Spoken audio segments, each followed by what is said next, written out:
Borderlands. As a game, it's amazing. Borderlands 2 is one of my favorite games of all time. Right behind, I don't know, Halo Reach and Minecraft maybe? Borderlands as a series though is mid as hell. One gets a pass. It built the foundation for what Borderlands could be. Borderlands 2 was what Borderlands could be. Great story, great gameplay, great characters, great replayability, great comedy, great world building, great— yes, this video will be at least 30% Borderlands 2 glazing. The pre-sequel wasn't great, but I don't think it was as bad as people think it is. There was a lot to like with the game, but it got held back because it was too short for the price, the DLCs weren't that memorable, and on launch literally none of the bosses would respawn, leaving only this guy to just get some of the legendaries in the game. Tiny Tina's Wonderlands was fun, but the story was trash. It was only really good because of the medieval weapon idea, and the roguelike endgame were so unlike Borderlands that it kinda worked out. Two big booms. Boom! Boom! And then there is Borderlands 3. The graphics were well worth the wait, but everything else in the game was so poorly thought out, so poorly executed, it makes you wonder if they got to the last 2 months and then remembered it was supposed to be more than just a tech demo. The other step though is and now we are 6 years past that, staring down the barrel of Borderlands 4. I think it's important to take a look at 3 in particular, since Wonderlands isn't a mainland game and everything we've seen so far about Borderlands 4 makes it seem like it's just going to be a Borderlands 3 2. There were a lot of surface level failures, and after watching the state of play and interviews for Borderlands 4, I get this scary feeling that they only saw those surface level failures and didn't understand the overlying issues and implications that those failures created. I want to take a look at everything, point out just how badly they screwed everything up, and hopefully come up with some solutions that will cover all of their bases. I don't want to be unjust, hopefully this is honest criticism, but I do want the fans to expect more from Borderlands 4. And also, to finally shit on this game that I have long thought about and despised and resented ever since this mockery was forced into my young and impressionable hands. Finally, the day of reckoning is here! But before we get into the— you should kill yourself, we first have to talk about everything surrounding it. Let's start with the gameplay. Borderlands is a looter shooter, and on the surface level it does do the shooter part extremely well, arguably better than Borderlands 2. Gunfights are a lot more interactive. There's a lot more to do than just shoot, action, skill, shoot. Movement is both more important in fights and more fun to engage with. There's more enemy variety, and the bosses are a major step up from the relatively one-note ones in Borderlands 2. There's a lot to like, but it is a looter shooter. It has no idea what makes the looter part so integral to an enjoyable, replayable game. Or the shooter part, but we'll get there. In Borderlands 3, you get a lot of legendary loot. From bosses, from vending machines, from chests, from vending machines, from vending machines, from the very first chest we've ever opened in a playthrough. Wait, you're shitting me. Actually? Yeah, it's the Hold on. Widowmaker. It's Widowmaker. There's no fucking shot. Come here. You can see it on the map. Bro. The first fucking chest. Oh my god, okay. Legendaries are abundant. This is directly addressed by the developers. And at the top of everything are legendaries. But in Borderlands 3, they drop too often. This not only devalued legendaries, it made everything feel less valuable. In our new system, not only do all guns feel great, but now legendaries will truly be special events. But this response doesn't really address why the abundance of legendaries is so detrimental. Yes, it makes legendaries feel less legendary, but more importantly, it ruins the difficulty and natural progression that these games rely on to keep you playing. In BL2, your first playthrough is all about figuring out the game. You learn about your character, what their skills do, what guns are good with those skills, how to beat certain bosses, etc., etc. And that is facilitated by the fact that you don't have a lot to work with. You get a lot of whites and greens that teach you about each manufacturer and their gimmicks. Then you get blue weapons that have good enough stats to hold on to for a little while and build around. Then you get uniques and purples that add special effects on top of those established gimmicks. And once you have enough to take on a boss, you can fight them over and over to eventually get your hard-earned legendary. You may get 1 or 2 legendaries naturally from your playthrough, but they are outliers and are naturally lucky. That first playthrough is harder because you have to adapt to what you have and constantly either change your guns to adapt to your build or change your build to adapt to your guns. By the time you've gotten to your second playthrough, you've learned about what manufacturers work well with your class, you have enough levels to establish your build, and you have the opportunity to go to specific bosses to get specific legendaries that complement your build. You still don't get that many legendaries, and you can work with a bunch more common blues and purples now, but you can always go back and get the higher level uniques and legendaries from the quest and bosses as you progress through the story again. It raises the difficulty, but you have more knowledge, and as a result, more options on how you want to loot and shoot. Then you get to the final playthrough. This is where your builds are nearly finalized, and legendaries are almost mandatory to find and farm. Luckily, you know where everything is at this point, and they are a lot easier to obtain. You can either change builds and guns on the fly to deal with each problem as they show up, or keep farming for the same legendaries as you level up to maintain your favorite build. This is the peak of looting and shooting, as you constantly have to loot to keep up with the high health and damage that pretty much everything has at this point. And when you beat the campaign for the last time, it is no longer the main objective, but the means to your new end, which are the raid bosses and OP levels. Now you're farming for the best parts on each legendary, since you are now contending with the hardest enemies and bosses this game has to offer, making sure you have only the best of the best builds to even have a chance. Or, just knowing how to cheese them. And if you can topple these enemies, you have access to the final tier of guns. Seraph weapons, a cut above the rest. Or, at least supposed to be. Once you get here, you can use these weapons to farm for OP levels where you can get even stronger guns and zip it up when you're done, little bro. This is supposed to be a Borderlands 3 video. I don't think 2's formula was perfect. Having 3 playthroughs and adding levels all the way up to 80 is excessive. Even when it was up to 72, I thought it was too much. I think the raid bosses are outdated, and I think OP levels suck, and were never fun to go for. But I'm telling you all of this because this is the formula that Borderlands 3 tries to follow and fails at tremendously. Rarity has to be tied to progression. It's a consistent game design seen in any game that has rarities, but it's much more important in Borderlands, since it is one of the biggest things that differentiates and encourages multiple playthroughs. Your very first playthrough needs to establish replayability. You need the player to have something to strive for in later playthroughs, and getting the best tier of gun in your very first chest will inevitably ruin your ability to slowly progress through each of the tiers. This on its own is a shame, since BO3 does a much better job at making pretty much every tier of gun interesting. Purples function a lot better, blues and uniques are far more engaging, even the greens and whites have special abilities thanks to their manufacturer overhaul. And none of them get any screen time after 5 minutes, since you will inevitably get the best gun you've ever seen from a random chest or vendor 7 minutes into the game. But once again, they're lowering the drop rates of legendaries in 4. So problem solved, right? Wrong! For periods of time, the player has to be weak. An important thing to note is that players will almost always take the path of least resistance. The main goal of a playthrough is to finish the story, and if I don't have to stop doing the story missions, I'm going to keep doing the story missions until I finish the story, and then I'm going to complain that the game does not have enough content. The way that Borderlands 2 stops the player from barreling through his first playthrough with nothing but a green Jacob shotgun and a dream is by scaling the level of story missions to an insane degree, and then giving more damage reduction based on how many levels they have compared to you.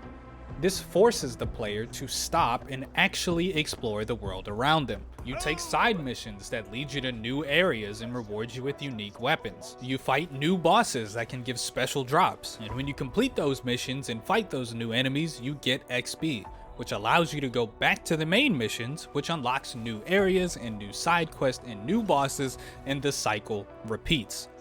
It's a simple but important barrier to place because the additional content is often more fun than the main story, and it forces the player to try new things to make the next playthroughs more engaging. By going to these side areas, you learn about what quests give what uniques and which bosses give what legendaries. You learn about what skills you like and what builds you want to use and where you can go to farm for XP. And while this game certainly isn't difficult by any standards, you can still die even when you are the same level as your enemies. So you have to retain what you learned and plan for future missions, even if it's as simple as looking out for one type of shotgun or going back for one legendary you want to farm again. And this is all knowledge that will get you invested in your character in the world they live in. Unless someone offers you $20. I will pay you to kill yourself. I'm gonna be rich!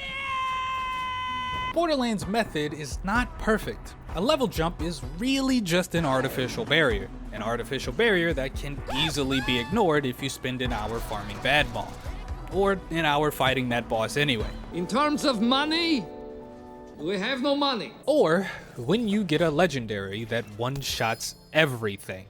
It's not just the fact that legendaries are abundant, it's that they're abundant and they're insanely strong. But not strong in a, I do say this legendary is quite magnificent.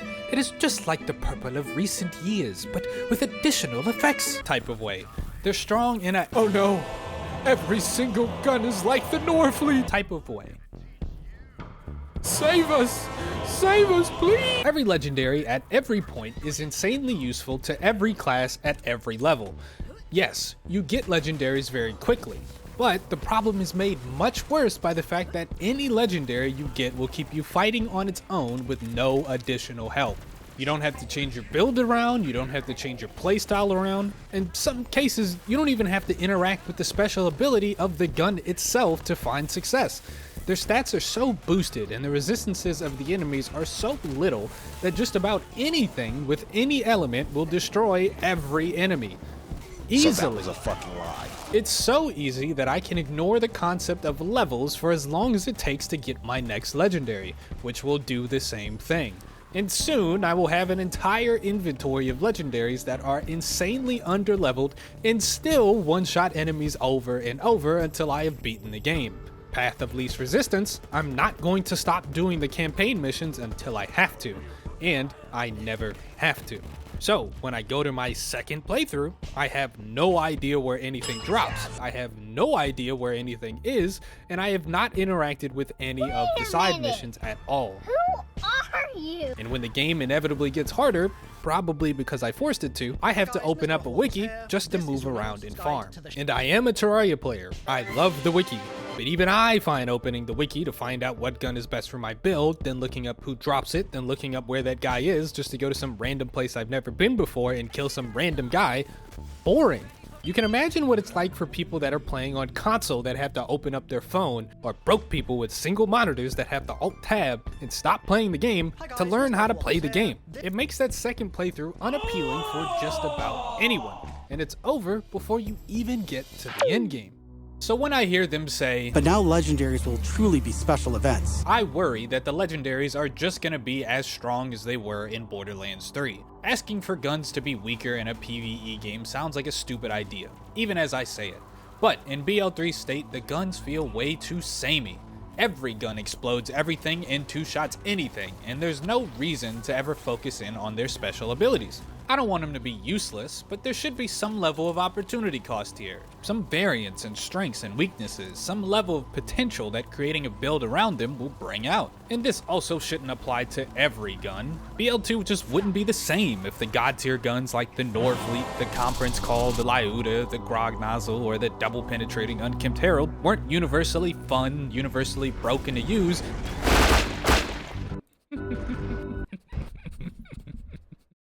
That was quick. That was literally the first try on that footage. That is crazy work. And universally remembered. But BL2 also wouldn't be the same if you didn't have to find an SMG of every element with Maya, or search for high pellet, low ammo shotguns with Gage, or set yourself on fire with Krieg, or learn all the weird details of weapon swapping with Salvador. There needs to be a tier below that most guns fit in, where their special traits require effort to bring out their potential, where they feel weak initially but can be stronger if you spend time learning about how to use them and how to build around them.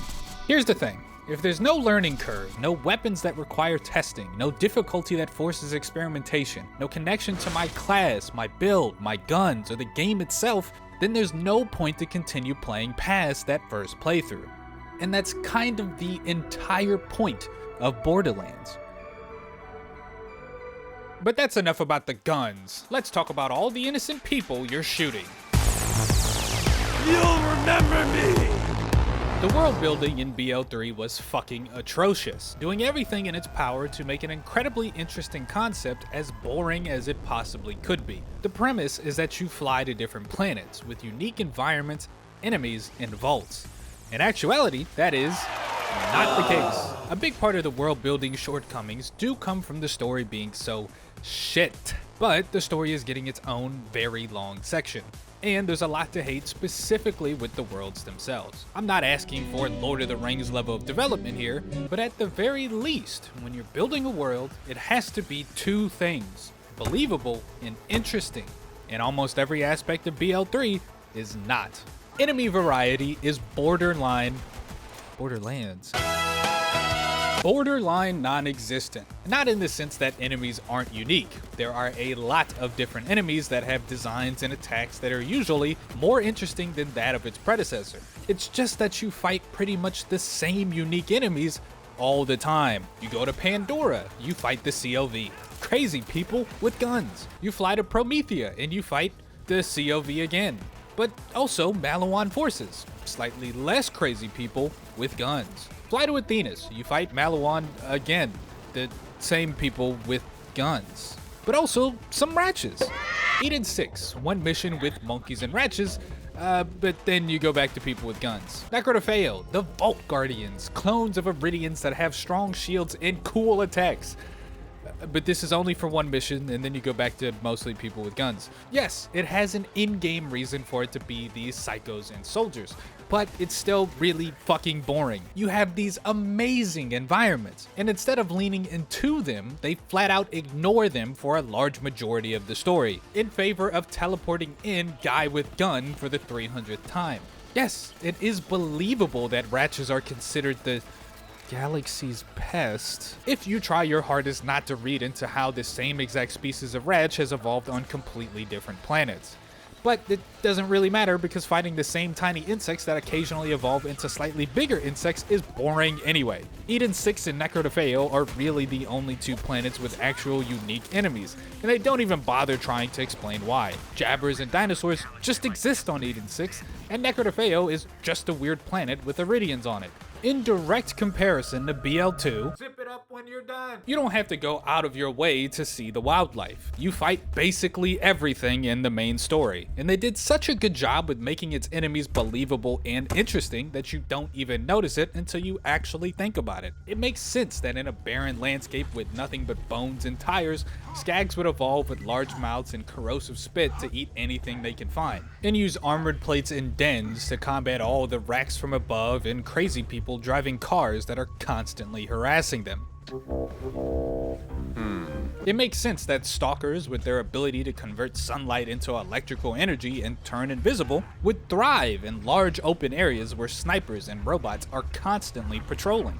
It makes sense that Crystallisks and their rock exteriors would exist in lower elevation areas like caves and volcanoes. It makes sense that spider ants would burrow in junkyards and have strong front legs to block all the cars actively trying to run them over. Every enemy fits in the environment they're found in, and have relevant traits that make them interesting to both observe and fight. Stalkers are much easier to hit when you fry their electrical field and remove their invisibility. Crystallisks take a lot more damage in the bright crystals that they are trying to protect.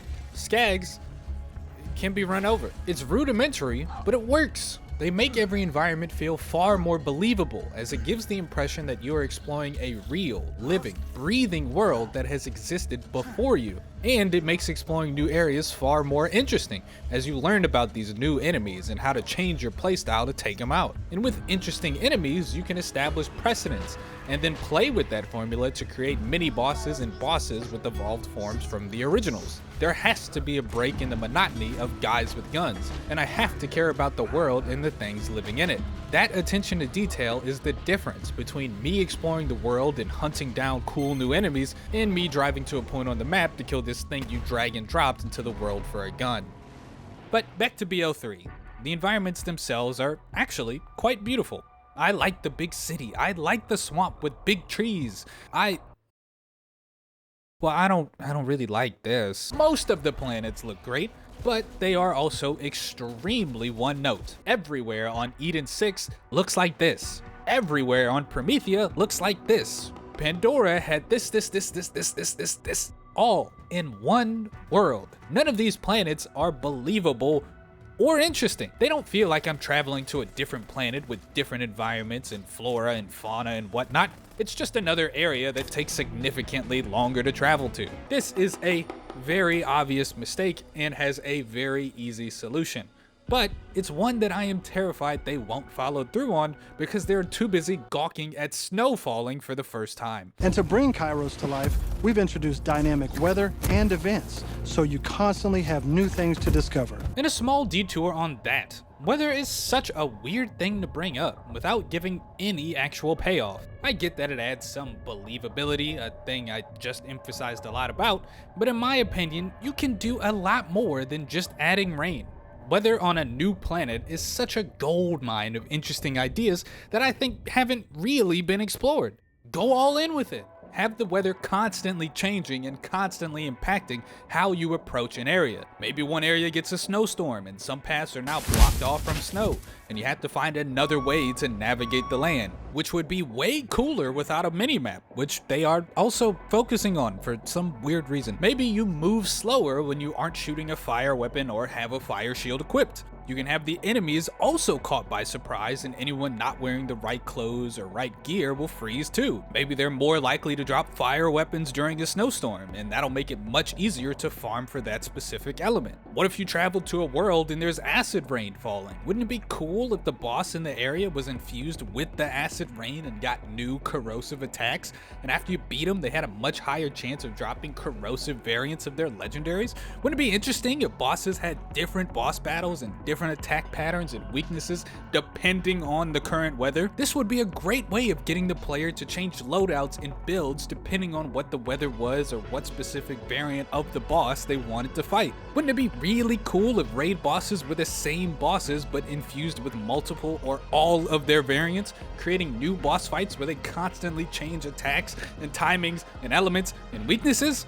I'm just saying, if you're gonna bring it up, there's a lot you can do with the weather. You can turn it into a cool, unique aspect of your game that no one has really done successfully. If, of course, you aren't scared of the woke mob getting sad that their screen is slightly cluttered. Oh, what's wrong? Afraid of a little fun in your game? Grow up, liberals. You've ruined my Monster Hunter Wilds. You've ruined my Marvel Rivals. You've even ruined my House Flipper too. Oh my god. But you won't take my Borderlands 4. I've been waiting too long for this game to be good. You can't stop it now. You won't stop it now. You...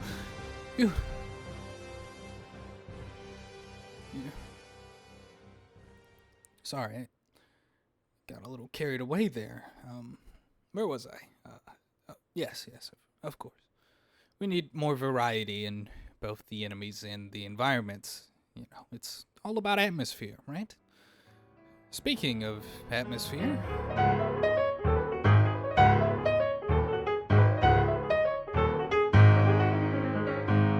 I think music is a very underrated aspect of games. It adds its own layer of emotion that nothing else can replicate, and it's integral to setting the proper tone. Having music can elevate an already good scene or fight or ambiance, and add something that players can latch onto and reminisce with long after they stop playing the game.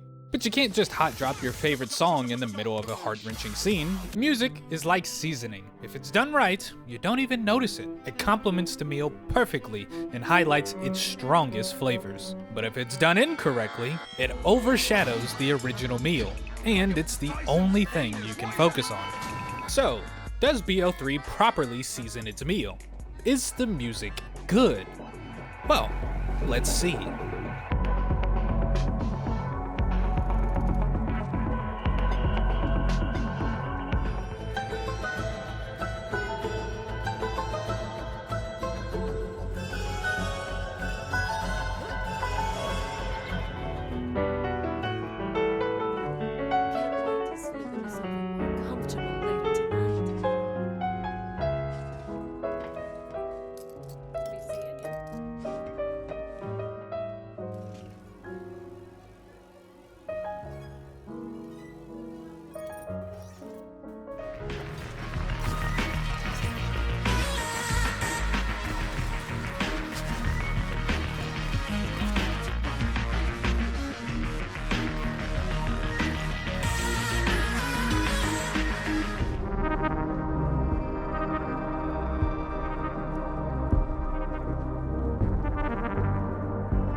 Yeah, they're pretty good. I wanted to slow it down a bit and give you some time to actually listen to some of these songs, because the first time playing this game, I didn't. And coming back to this game, I was genuinely surprised at how good this soundtrack is. The quality and originality and soul of these songs is immaculate. They sound phenomenal when nothing is happening, and they seamlessly work well blended into the background of fights. Most importantly, they capture that essence of their planet and their game in such a unique and entertaining way. Compared to this, BO2 songs kinda suck. They are in sync with the tone and vibe of the game, but it's in a generic, this is definitely the desert type of way. These songs are very bland and not really memorable, but BO3 songs have that aura that actually keep me listening to it even after I close the game. The only criticism I sorta have about the music is that they never really work in the cutscenes. There isn't any tension and are often just there when silence would work a lot better. No way. Then again, that can be blamed on the story not having any tension to build in the first place. Salt and pepper can't enhance a play to nothing. So you know what? Fuck that. I got nothing. The music bangs, and if they keep that originality, they keep that soul of Borderlands in there, then we're in real good shape for BO4.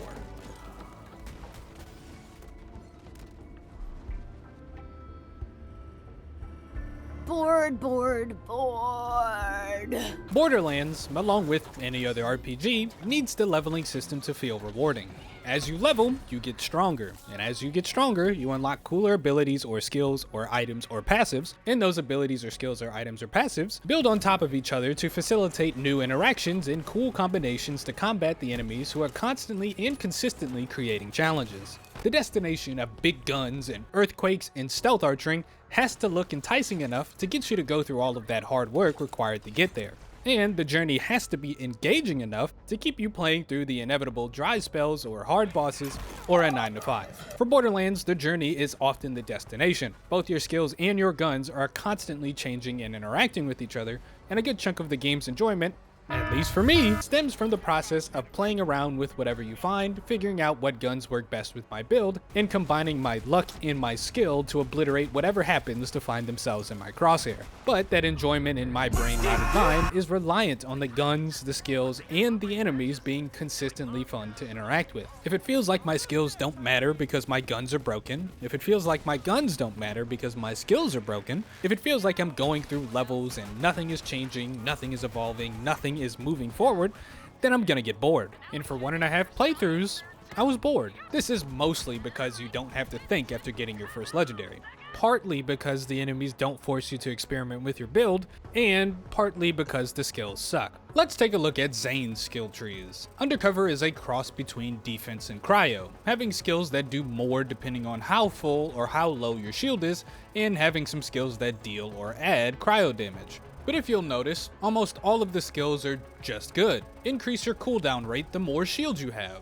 Well, almost every single build doesn't want to get hit, so this is almost always useful. Scoring a critical hit with any weapon slows. Almost every single weapon wants to crit, and slowing enemies is useful in almost any situation. You get accuracy in handling when your shield is full. Every weapon wants to aim faster and shoot better. Yes, you do get more out of these skills if you're running barrier to keep your shield full, but it never feels like running some skills out of this skill tree is a bad decision. The skill tree right next to it, Hitman, is all about kill skills, an interesting concept. But all of these kill skills give universally strong buffs: movement speed, lifesteal, fire rate, extra projectiles, and action skill duration. All good with any of his action skills in any gun he may have equipped. And all you have to do to get value out of this skill tree is to kill people. Or don't. You're going to be killing people or pressing the action skill button anyway. So in any build, grabbing a bunch of skills out of this skill tree is always going to feel good. And that's not to say that every skill in every skill tree has this issue. I think his other two skill trees are a bit better. Doubled Agent is all about buffing up his clones and grenades in an interesting way, and the DLC skill tree does a better job at focusing in on critical hits and critical damage. But there is still a pattern where you get most or all of the value out of the skill at all times in an overwhelming majority of skills and skill trees. You do need some skills that are always good. Your base stats need to be buffed for cool interactions and multiplicative and additive bonuses for the nerds, but there are never any restrictions or an additional benefit for going out of your way to do something additional, an incentive to use or do anything other than the norm.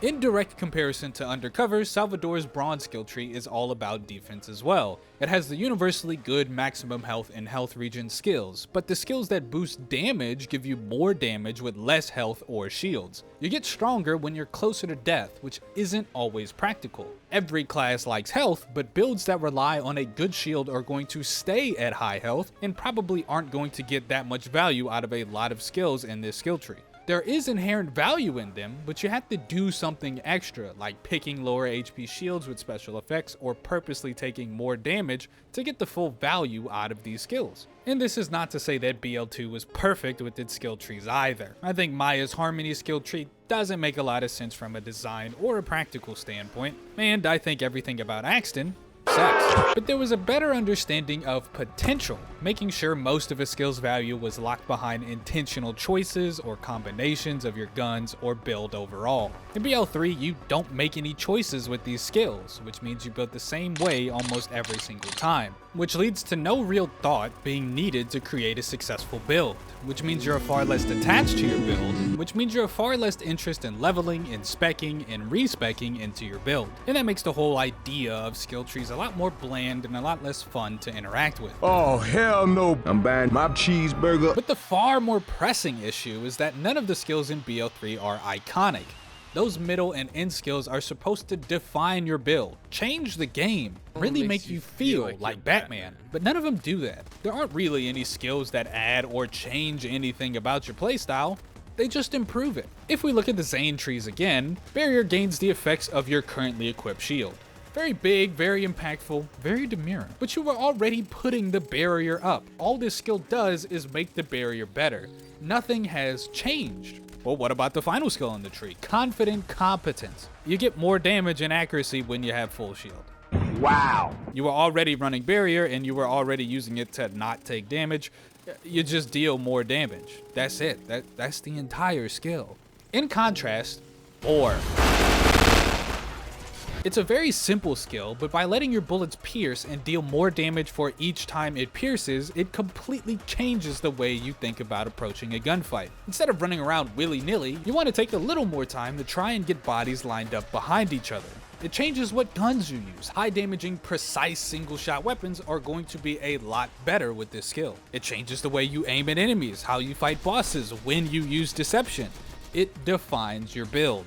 You can't forget how it sounds, how it feels to finally pull off that bore. The final skill in the skill tree continues down that path. It increases your gun and crit damage each time you get a crit with the sniper, but it only applies to snipers, and if you use any other gun, you lose every stack.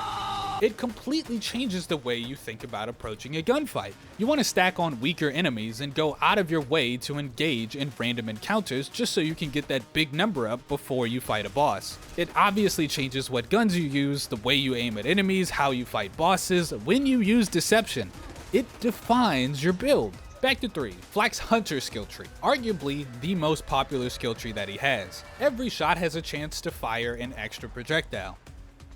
Cool. Nothing really changes. Every gun gets a bit better. Shotguns with a lot of pellets get a bit worse. If you use a high fire rate gun, you know, it's good, but nothing really changes. What about the final skill? All your shots have a chance to be a critical hit. Nothing really changes. This skill is very good. But you were trying to crit anyway. Now you can crit some enemies that are harder to crit, or have a little bit of protection in case you missed. Or if you're really annoyed, you can just shoot at bodies and get crits every once in a while. It does change the way you aim a little bit, but nah, that's about it. That's it. Salvador's Money Shot. This one isn't even a middle skill, but it's just that fun. Your last bullet in the chamber does a lot more damage. Simple, but it changes the way you think about approaching a gunfight. It changes what guns you use, the way you aim at enemies, the way you... Every action skill augment gets some extra benefits. Yes, you can activate your action skill again when it's on cooldown. Wow! No kill like overkill. It adds any excess damage from a kill as extra damage for a few seconds. That sounds great with high damage guns, and if I get something low and then overkill it with something like a shotgun, and if I pair it with Money Shot, then I can stack even more damage. It defines your build, the guns you use, when you use Gunzerk, how you... Bloodsplosion, it defines your explosions, it changes how you explode bosses, the way you... Anarchy, it ignores the way you aim at enemies, how you ignore gunfights, when you release the beast, it takes away your guns, how you bring a knife into a gunfight, you get the point. You need skills that change the way you play the game so much that you build around them. Skills so polarizing that you only use them when you have a specific gun or a specific shield or a specific class mod in mind. Skills that are so impactful with the right guns and the right strategy that you remember them for years. That is what makes learning about skills and finding new interactions and creating your own builds interesting. And that's how you create playthroughs so fun that I don't fall asleep halfway through them. Speaking of falling asleep halfway through, hey, if you were using this video as background noise in bed or on your second monitor, we're about to get to the good part. So, it's time to wake up. Wake up. Wake up, wake up, wake up, wake up, wake up, wake up, wake up, wake up. We do have more sections to go through, but they become far more relevant during the story, and I've yapped about not the story long enough. And this was the condensed version. For those that haven't played BO3 or tried their hardest to forget it, allow me to reopen those closed wounds. Everything from idea to execution has been butchered beyond belief. There is a lot here to unpack, and I'll try my best to do it in canonical order-ish, and add interjections and critiques where necessary. I will be interjecting a lot. The story doesn't begin with the start of the game because that would make too much sense. It begins with a DLC for Borderlands 2, released 7 years after the game came out, and conveniently, right before the release of BO3. In this DLC, we fight Colonel Hector. His goal is to... and his motivation is... doesn't really matter. He shows up, has a tragic backstory, says some evil bad guy stuff. I've already won. And the Oscar goes to... You fight some people, then you kill them. The point wasn't to create the most revolutionary DLC of all time. They needed to explain why Lilith doesn't have the vault key anymore, and why she would need to stay on Pandora, and why she would specifically call vault hunters to help her find it, why Sanctuary 2 no longer exists, and why everyone would migrate to the new and improved Sanctuary 3, to let the player know that Lilith is, in fact, a bad leader. Seems without your man Roland, y'all turned into a pack of baby racks with your tail barbs tucked between your talons. But he's right. Roland never would have let this happen. Mordecai's infected. This is my fault. And I keep thinking you mind the idiot shaft dry, then you go and strike a big old vein of dumbass. You finally stood your ground, Firehawk, but it's too late. People are talking about disbanding the Raiders, saying Pandora don't need us now that Jack's gone. We need a leader. She don't want the job, man. And can you blame her? Sometimes when you're the one calling the shots, people get hurt. Not making a choice is still a choice. And to add effervescent guns into the game. So with that hasty but very important plot development not provided at the start of the game, and instead added into the previous game 7 years after it was released, you can now start Borderlands 3, and it is very important to start on the right foot. First impressions are... Hey, you must be the new recruit. I am a CL4PTP steward bot, but you can just call me General Claptrap of the Crimson Raiders. What's your name? You are allowed to call me Flack, until I decide if I am going to kill you. Now listen, I know this guy holds a very special place in a lot of people's hearts, okay? I know it's somewhat of a tradition to have this guy be the first character you see and have him be the one that gives you the tutorial. I know he can be done right. He's my favorite character in the pre-sequel. However... Stay quiet and follow my every move. It's stealth time.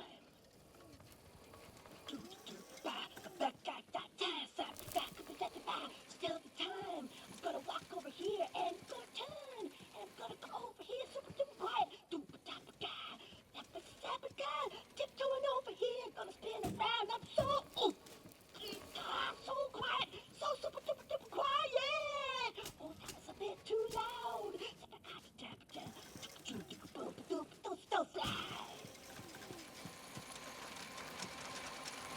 Perfect. Once we complete our mission, Lilith has to promote me to Super General. Mr. Electric, kill him! Kill him with hammers! I want him dead right now! And some guns now include an alternate shooting. After some tutorial gunfights, you meet Lilith, where she tells you that she doesn't have the vault key, very specifically needs your help to find it, and that she is, in fact, a bad leader. Finding this key has been difficult and time-consuming. So difficult and time-consuming that every bandit ever has had time to band together right under her nose. Luckily, she heard a rumor that some bandits might have found what could be an alien artifact. So naturally, it's exactly what we're looking for. After that, you run around Pandora for a bit to charge the key and get ready to board Sanctuary 3. But right before we leave, we are confronted by the main antagonist for the first time. And by we, I mean just Lilith.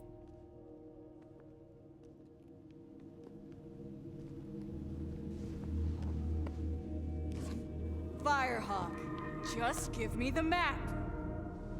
No way. Go, let's do this. Got it!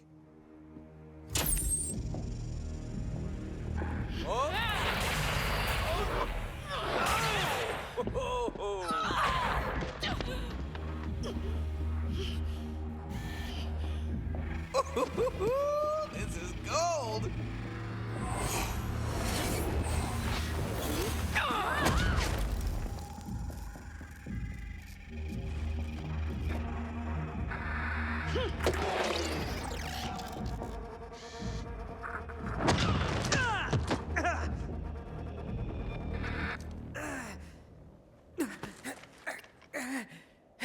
You're a siren? Yeah. Well, runs in the family.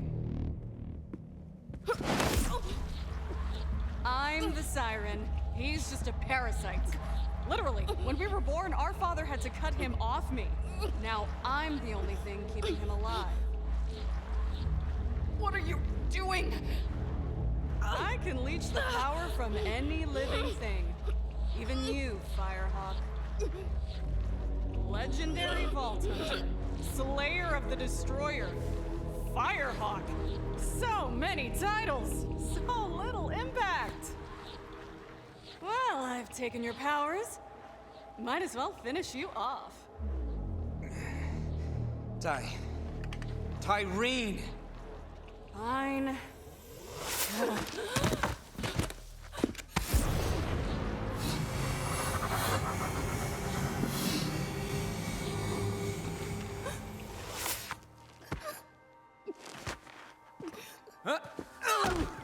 Man, you should have seen your face. You were like, oh, my powers.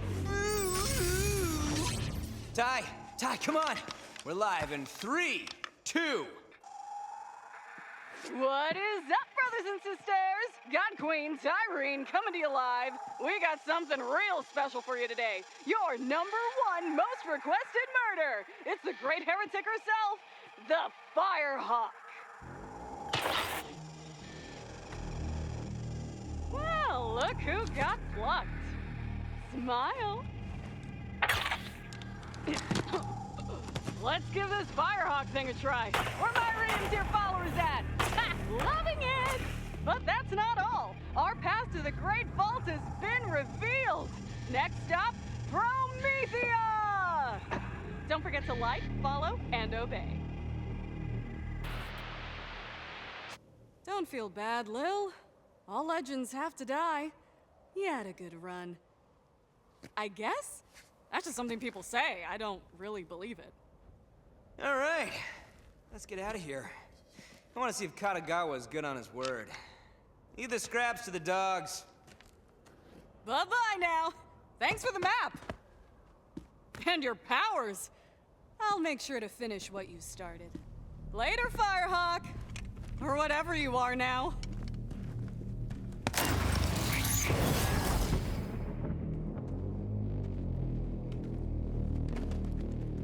I'm assuming that most of you, at some point, got bored and skipped the cutscene.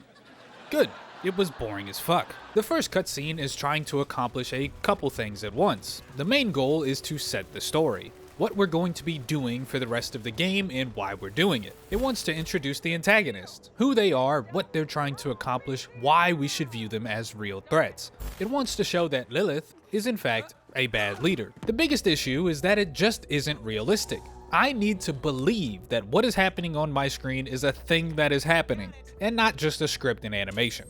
And from both a visual and logical point of view, this shit is so ass. Visually, this entire scene is clunky and slow. Everybody here looks like they're moving in slow motion, and everybody gets free time to speak their mind after every action like it's turn-based combat. This is supposed to be a battle between the strongest people on the planet, and it looks like I'm playing Wizard 101. This game came out in 2019. This game also came out in 2019. There is no excuse. But from a logical point of view, it gets even worse. The timeline is a little contested, but most agree that there is a 3-year gap between 2 and Fight for Sanctuary, and 6 to 7 years between Fight for Sanctuary and BL3. 3 years of nothing does make some sense, considering they need to figure out the whole space travel thing before they can start hunting vaults. The furthest they've gotten was the moon, and that's not really other galaxies. But 6 to 7 years after that is appalling. She is aware that the vault key hasn't been destroyed, and while this explosion is large, it's not planet-wide. If she has any connection to the vault key at all, which can be assumed since she charged it herself and she fully believes it's still functional despite being directly told otherwise, then finding it should not take 6 to 7 years and 100% of your attention. But if you don't want to assume that she has a connection to the key, then she shouldn't stay on Pandora. She should be finding the vaults before they fall into the wrong hands, with the people she sent out to do that very thing. This explosion may not be planet-wide, but it is large, and with it landing in a windy desert, it's logical to assume that this key can and will be covered up with dust or eaten by a sandworm in roughly 1 day. And after that, your chances of finding it with no leads or clues or rumors that a bandit clan found an alien artifact in the desert would be pretty much zero. It would also be logical that they would chart out a map of the vaults just in case something like this happens, or that she would be able to pair up with Maya and find more clues or maybe another map on Athena's, a world dedicated to learning about sirens and their connections to vaults. But of course, none of that happens and none of that matters. By the time the game starts, she has the vault key again, just to lose it again within 30 minutes. Sure, once we get here, it's fine that she loses her key and loses her powers, and the ensuing game is all about stopping them from getting more power. It's a decent premise, and it's mostly functional. But now there is no point for the Fight for Sanctuary DLC to even exist, other than telling us that Lilith is a bad leader. Big old Vane the dumbass. The story has to start with her having the key in order for her to lose it to the Calypsos. But she goes so long without finding it, and the way she gets it back is a 1 in bajillion rumor from someone, and it's all so convoluted that it calls into question why she even had to lose it in the first place. We could have started this game without the DLC and with the key, and only had the problem of building a functional spaceship be the reason that we haven't left Pandora yet. But then it would look even worse on Lilith's character if she had nothing to do and let all those bandits on Pandora form a cult without her stopping it, and oh my goodness, we have to talk about it. People are defined by their actions, and the same applies to the fictional characters we create. What a character thinks, feels, and represents are all defined by what they do in the story you put them in. But we are also consistent creatures. We don't do things randomly. If the smartest person you know one day decided to, I don't know, throw hatchets at a rickety bridge, you would assume something happened to them that changed them. They are not the same person you previously knew, because the person you knew definitely understood the risk of throwing hatchets at rickety bridges. And this also applies to the fictional characters we create. If you establish a character and then have them do something that goes against their character, I'm going to recognize that discrepancy and question the writers for not addressing it. And in a story that I am supposed to be fully immersed in, that cannot happen under any circumstances. If you've been paying attention, there are subtle hints that Lilith may not be the best leader. She's the reason the vault key is lost in the first place, and she's the reason the COV have risen to power. The game needs you to believe this information at the start for the rest of her actions and the rest of the game to make sense. But Lilith has a lot of backstory that directly goes against this idea. She's seen what a bad leader looks like, having worked with Handsome Jack and viewed his descent into madness firsthand. She's dated and worked closely with a good leader, Roland, for several years, helping him create the Crimson Raiders in the first place. She's been shown to have decent decision-making skills, helping you throughout BL2, and she's capable of making hard and mostly correct calls in stressful situations. She may jump the gun occasionally, but she's not an idiot. The only two serious mistakes you can say she's made throughout the series has been her decision to execute Athena, which was a bit excessive, and her decision to ignore Angel and show up to the core anyway, which I don't even personally consider a mistake with the context that Angel lied to them for a game and a half, didn't say why she was the only person that couldn't go, and the fact that we needed her to show up in order to actually kill Angel. You could make the argument that she still blames herself for Roland's death, and that's why she's flipped from initiator to inactive. There's a legendary in my shop. But both of these decisions happen after Roland's death and before BL3. So it's shown that she can still make snap calls and she's still a little emotionally driven. It may impede on her ability to make the right decisions, but she's not inactive or unaware or stupid. But the most damning evidence that we should have never gotten to the point that we get to at the start of BL3 is that Lilith has led a cult. She is the Firehawk. Her lair is surrounded by the children of the Firehawk. Her entire goal was to keep the Bloodshot Bandits' attention away from Roland while he built up the Crimson Raiders and created a plan to take down Jack. She's worked with and against bandits and psychos closely for years. She, of all people, would understand how they think and act. You can maybe get me to believe that she isn't the best at leading the Crimson Raiders, but there is no way she hasn't noticed or done anything to stop the COV from being created for 6 to 7 years. If you were looking for the vault key, you would need to travel around Pandora. Psychos aren't exactly rare on Pandora, so for you to not notice anything for 6 to 7 years, you would have to be the most dense person to have ever walked on Pandora.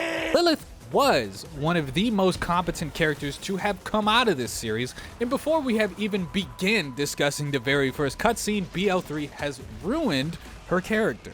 And this is just the beginning. When we get into the cutscene, it gets worse for both her and our villains. It's here that we come into contact with Tyreen and Troy for the first time, and that first contact is important for establishing credibility. Telling me that these guys are evil and dangerous won't do anything by itself. They have to show me why they are a real threat, prove that these guys are worth being afraid of. And that is often done by having them beat the protagonist or an established character. That way you have something that you're aware of to compare their power level to. Something that proves they are stronger or smarter than us and that we are the ones at a disadvantage. But that only works if I believe that the person fighting them was trying their hardest and couldn't do anything to stop them. Lilith can teleport. And instead of doing that, she stands in the middle of our two antagonists, back turned to one of them, just waiting for them to attack. They do one small phase blast and she loses the vault key. Instead of helping her sister, Troy pulls out his fucking camera and starts streaming. Hello everybody, my name is Markiplier and welcome to Fortnite. They know she can teleport and still think at this moment they have this shit in the bag. Lilith stops everything and stares at Troy's arm while in a 2v1. She doesn't pick up the key, she doesn't teleport away, she keeps her back turned to Tyreen, the actual siren. They give her all the information she needs to follow them, then leave her alive to give this information to everyone else she knows. And for 4 entire minutes, the Vault Hunters are staring at a paper-thin garage door. Everybody here, including you, the player, is a fucking idiot. This cutscene is boring because there's no tension. There's an obvious solution to the problem presented, and I know she's never gonna take it. The Calypsos have done nothing to stack their odds in their favor, and I know they're still going to win. Everybody is making mistakes far out of the realm of possibility, and nobody is acting like this is a serious fight with actual stakes. This hurts every character presented because the immersion is immediately broken. I cannot reasonably assume anyone here would be this stupid. They've lived this long to get here in the first place. So I have to look past them and wonder what the writers were thinking when they brought up this scene in the first place. And if I'm ignoring the characterization presented in the first cutscene, then we're gonna have serious issues down the line when they continue to make these mistakes. But how do we fix this? You can't realistically prove that Troy and Tyreen are stronger than us at this moment in the game because they shouldn't be. They have to leech powers from others and get stronger over time, but they haven't done that yet. They should be weak right now. And Lilith can fucking teleport. But this is the perfect time to prove that they are smarter than us. Establish that these two have a master plan that they have been thinking about since they were kids. Have them come up with their win condition of isolating Lilith and grabbing her once to win. Have them recognize how valuable a cult of psychos that would die at a moment's notice actually is, and use them to ambush the Vault Hunters and keep them occupied. Have their psychos sabotage the ship, delaying their escape. Surround Lilith, make it hard for her to know where she can teleport safely. Remove her comm so she doesn't know who is close enough to help her. Constantly hunt her down to the point that she is tired and out of iridium and can't teleport anymore. Give me something that proves to me that they thought this through and didn't just say fuck it and get insanely lucky that everyone is completely useless. Because if you don't, then I won't believe that these villains are smart or strong or capable or even competent. I won't give a shit when they show up, and I won't believe that this story is real. Anyway, so that's the first cutscene. You pick up Lilith and you board Sanctuary 3. You meet all the shopkeepers in their stock, and you travel to Promethea. We're here to find the first vault. To get that information, we have to help Reese defend Atlas against Katagawa and Malawan. We're not going to be here for long, because I actually like Promethea, and most events that happen here do not matter in the slightest. Bitch ass. Not to say that is necessarily a bad thing. It makes sense that Reese wouldn't initially trust us with something as important as a vault key, and the Katagawa plot is fun. It has the bulk of the characters that I would consider good, aka not stupid dumb idiots, and some of the jokes actually land. The worst thing that ever happened to me and anyone else who has to look at you. I don't want it to seem like I'm skipping it because I don't like being positive. It just so happens that the one good section of the game is the one that doesn't have any lasting effects on the plot or characters. So you defend Promethea, blow up a sex ship, and kill Katagawa. But in between all of that, you fly over to Emptiness to contact an old friend. There's a lot with the two characters we meet here, and I think it's a little too early for another long rant. All I'll say right now is that because they were already attacking before you've even contacted Maya, we know that either Malawan, the Calypsos, or both know where Maya is. And if you have that information as a person that can teleport themselves and other people planet-wide with the ability to leech powers on touch, it feels like you shouldn't have any problems becoming a god. Just keep that in mind. I'll bring it up later. You grab Maya and you get the key and the vault from Reese. Normally, fighting the vault monster would be a major event, but we don't really have the time for that, so he's a mid-ass boss that jumps around and yells. You kill him, and your reward is another god-forsaken cutscene. Has it been long enough? I think it's been long enough. I'm gonna rant again. There are countless videos that detail why it is as bad as it is. And I'm gonna add to that list because it's that fucking awful. And I'm still just as frustrated with this scene as I was 6 years ago. Let's start from the top. I get what they were going for here. This was their opportunity to fully establish the Calypsos as a big threat, to show that both siblings can suck powers, and to take out their biggest competition in one fell swoop. Once again, the problem is that it doesn't look or feel believable, partly because it was animated poorly, and partly because it was written poorly. Maya doesn't die because these two are deadly, she doesn't die trying to protect Ava, she doesn't die because she got outsmarted, she doesn't even die because of a mistake or lapse in judgment. She dies due to inaction and incompetency. Inaction and incompetency that before this scene has not existed. The Maya that we know is very active and very not incompetent. The Maya that we know would never sit and watch as the two biggest threats to the 4 galaxies are actively getting stronger. She'd fucking phase lock them and pull out her OP-10 shock sandhawk she keeps in her back pocket at all times. But who is the Maya we know? Well, she's not an idiot. How do you beat someone as powerful and active and not incompetent as Maya? Well, you can't beat her in a straight 1v1 or even a 1v2 in an area as open as this, but you have the powers of the Firehawk, aka you can fucking teleport, and the ability to steal powers from a single touch. As long as it isn't an actual fight, it's not actually that hard. You could teleport in your army to overwhelm them, but we want to establish that these two are the threat and are getting more powerful. So you could teleport your army in as a distraction and then come from behind and suck her powers. You could do any number of things, especially since you know where they are and can teleport. The only thing you can't do is make yourself known and/or engage her head on.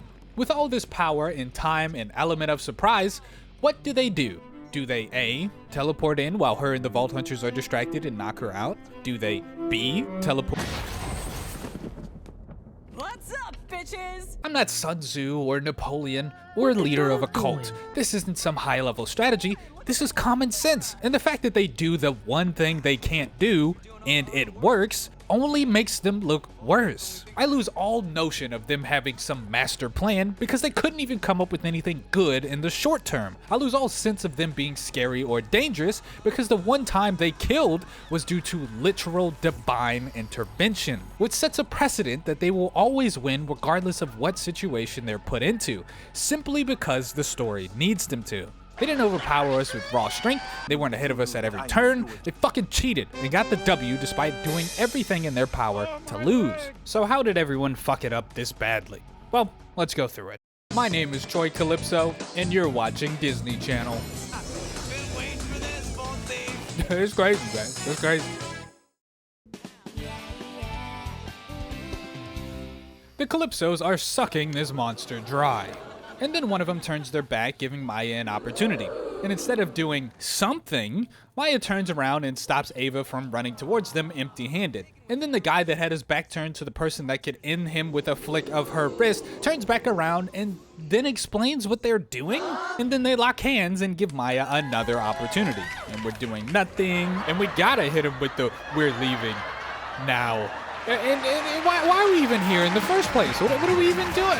Okay, hold on. I can't go through the entire scene. If I do that, I'm going to sound like a broken record, okay? We've already talked about this. The heroes are stupid. The villain's stupid. I feel stupid just talking about this. But there is one important question that does come out of this that we do need to answer. What is the power of the vaults? This whole scene and this entire story hinges on the fact that these guys are already powerful and cannot get any more power or they become unstoppable. But what changes after Tyreen gets this power? Visually, nothing. She doesn't seem to get faster or stronger, so what did it do? Is it arbitrary? Fucking probably. It's never explained in the entire story, and it's not explained visually either. What we know is that they aren't gods right now, and that if they get some amount of power from an arbitrary amount of monsters, then they become gods. How does this get them closer to becoming a god? What do they mean by god? Knowledge of the universe? Power to destroy planets? A slightly bigger monster? Foreshadowing is a narrative device in which suggestions or warnings about events to come are dropped or planted. Meanwhile, the Vault Hunters are gawking at the 3 greens and 1 purple shotgun they got in this super cool, never-before-seen vault. The actions I take need to be directly or indirectly affecting the story at hand. This is not a movie where I am a spectator, this is a game. I am the hero, and I can't immerse myself if I don't know why I'm going into these vaults and killing the vault monsters. And I definitely can't immerse myself if I'm told to fuck off for 3.5 minutes so the characters I don't like get to fight each other. Jack wants to open the vault and control the warrior. If he controls the warrior, he will use it to kill all bandits and vault hunters. I'm a vault hunter, that's bad. He needs to mine iridium to charge it, the Crimson Raiders have been slowing down his mines, and he can't kill them without finding a way through Sanctuary shields. In order to lower Sanctuary shields, he lets you beat Wilhelm and take his faulty core. In order to infiltrate his base, we need X, Y, and Z. We do a thing for X, we do a thing for Y, and a thing for Z. And then we get into his base. Everything the villain is doing has a purpose. Everything I'm doing has a purpose, and that means the story is consistently moving forward. I'm not asking for a point A to point B narrative where everything is spelled out for you. We don't figure out that Jack needs a siren until the very end. Our plans don't always work. We lose on multiple occasions. What I am asking for is a clear goal that I am working towards doing or stopping, a clear goal that the villains are working towards doing or stopping, clear stakes for winning or losing, and the ability to impact the story as the protagonist. So we leave our corporate pizza party and find the book in a. This is a sad moment. We lost our strongest ally and one of our friends. We need to address this terrible loss. Lilith, you have to say something. Fine, I'll say something. I knew Maya when she was alive. I preferred her that way. That didn't come out right. But she's gone, and that's how it is. All we can do is fight to honor her memory the best we can. People die in wars. By the droves. I mean, open your eyes, people. Don't ask me to speak at your funeral, Lilith. No kidding, Tannis. Jesus. Something I didn't know about until later playthroughs is that some characters have special dialogue after Maya's death. They aren't pushed to the forefront though, they're just added into their dialogue pool and can be interrupted by their usual banter. Tell Ava I'm here if she needs to talk. I heard you were there when Maya went. I'm sorry, Vault Hunter. I wish I could say it doesn't happen, but well, none of us are with the Raiders because it's safe. It's always happy hour when I see you, sugar. I can't even. Ava's having a real hard time right now. But don't worry, I've got an eye on her. So it's on to Eden 6, huh? They say it's paradise, but I'm gonna go ahead and call it Swamp Ass Central. And after this mission, this dialogue is locked. You can't hear any of it ever again. They had real dialogue that could have been used for a funeral scene, but they settled on burying their real emotional lines in favor of having a bunch of characters standing in an area, not saying anything, and having Tannis, of all people, give a shitty speech littered with quips. Whether it was due to time constraints or story constraints or disdain from the higher-ups, it doesn't matter. They failed to understand their own story and create the proper tone. What makes Borderlands so good is its ability to create a serious story surrounded by a comedic environment. The guns are goofy, the characters are funny, but the story is real. It takes itself seriously, and it knows when to cut the shit and give it to you straight. When the city is under attack, nobody is cracking jokes or goofing off. Orders are being given quickly and efficiently because this is a matter of life and death. When Angel dies, it's treated like a necessary evil, but no one is happy that they had to do it. When Roland dies, he is given the respect and emotional connection that someone with his influence should be. Characters that have nothing but funny one-liners are shocked, sad, and angry. As the leader of the Crimson Raiders, he's saved their lives countless times. As imperfect as he was, he cared about them and they cared about him. Mordecai and Brick lock the fuck in because they know Lilith and the world are on a timer. They interject comedy at the right moments, like in Sawtooth Cauldron and with Claptrap, but when it needs to build and keep that tension, it recognizes when to back off. Its greatest DLC is held in such high regard because of its ability to weave a very serious story about Tina dealing with her grief into a nonsensical D&D session. It wouldn't be the same without that emotional connection, and we know it's not the same because Tina's Wonderland story is shit. BL3 has had multiple opportunities to give this story some weight, some meaning, and it falls flat on its face every single time. It's why I'm worried when they say the story is taking a more serious tone. If they went too far in the comedy aspect, they can very well go too far in the serious aspect as well. I want both serious and silly in a way that feels natural. Borderlands isn't the same if it's too serious, and it isn't the same if it isn't serious at all. I know it's a tough ask, but these voice lines prove that it can still be done. I appreciate you stopping by. Ma's death, well, it's been hard on all of us. But Ava, she's taking it extra hard. Can't blame her. When my brother's scooter passed, I got in my car and just drove from light to dark, running over bandits and thinking of the good times. I didn't know about these voice lines for 4 years. Why weren't they put in the fucking main mission? Our quest to open all the vaults because we're bored and can't think of anything else continues with Eden 6, the swampland native to the Jacobs Corporation. Hammerlock's sister has stolen the Jacobs banner from Wainwright, and we've got to get it back if we want the next key. You help the B team, don't worry, we like them, you won't see them again, and you do some other stuff, and you retake the manor. This section also doesn't really matter, but unlike Promethea, this one is far more uninteresting. There is iced tea and a teddy bear though. Shut up, bitch. Shove me in a teddy bear. The one thing to note is that there is an increasing level of dissent between the siblings. Some small voice lines here and there, and a cutscene when you are in the mansion. Great news, guys! We're finally in a cutscene! Bad news, guys. We're still spectating. Here we learn a little bit more about Troy. He's been under his sister for all of his life, and now that he's the one with power, he's tired of it. That's it. This cutscene is really here to set the seeds that the Calypsos might not be in perfect unison. I'm sure that they will continue to develop this slowly and reasonably, and won't have the entire storyline rely on this one cutscene that says he's tired of getting table scraps and a couple half-baked lines of dialogue. Sometimes foreshadowing is relatively obvious. You get the key, you kill the monster, and Tannis does something that, and I quote, kills the vault monster for real. With their genius plan of doing absolutely nothing thwarted, we can go into the vault and leave a very valuable person outside. Oh, I guess that's cool. I mean, I don't know you, and you don't know me, so I guess outside is best, you know? Here I go. Good night. Isn't it weird we make the same mistake twice? What? Like we just go into the vault and just start doing shit. Meanwhile, we just leave the other person out here and then they get kidnapped or killed. I think it's good storytelling. Oh, okay. We kidnapped your scientist. If you want to see her alive, it's not gonna happen. Yeah, 'cause you eat butts. Skag butts. We're losing to these people. These are the people that are ahead of us at every turn. Now we have to go save Tannis. We meet up with Vaughn, the only person that can challenge Claptrap for the most annoying piece of shit in my comms award. And once we show Penn and Teller our favorite magic trick, Tannis is safe and sound once again. The Calypsos definitely can just do the same thing they did again, but that's a level of power scaling so high I don't think anyone can ride a way out of that. So they don't bother. Tannis is safe and sound, and she's a siren.